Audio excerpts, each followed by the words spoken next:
یہ رمضان المبارک کا جو مہینہ ہے، اس کی ایک ایک گھڑی، ایک ایک لمحہ اجر سے خالی نہیں ہے۔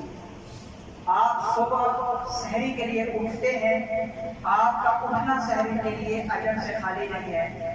آپ سحری بناتے ہیں، سحری کھاتے ہیں، آپ کا سحری بنانا، سحری کھانا اجر سے خالی نہیں ہے۔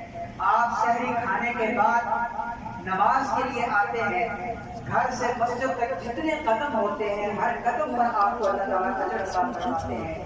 پھر آپ مسجد میں آ کر چند لمحے جو مسجد میں نماز کا انتظار کرتے ہیں، وہ انتظار اجر سے خالی نہیں ہے۔ پھر آپ نماز پڑھتے ہیں، آپ اگر نفل پڑھتے ہیں تو آپ کے نفل فرضوں کا درجہ رکھتے ہیں، آپ کے فرض 70 گنا زیادہ ہو جاتے ہیں اجر کے اعتبار سے۔ آپ سنتیں پڑھتے ہیں، ان کا اجر ڈبل ہو جاتا ہے۔ پھر آپ نماز پڑھ کر تلاوت میں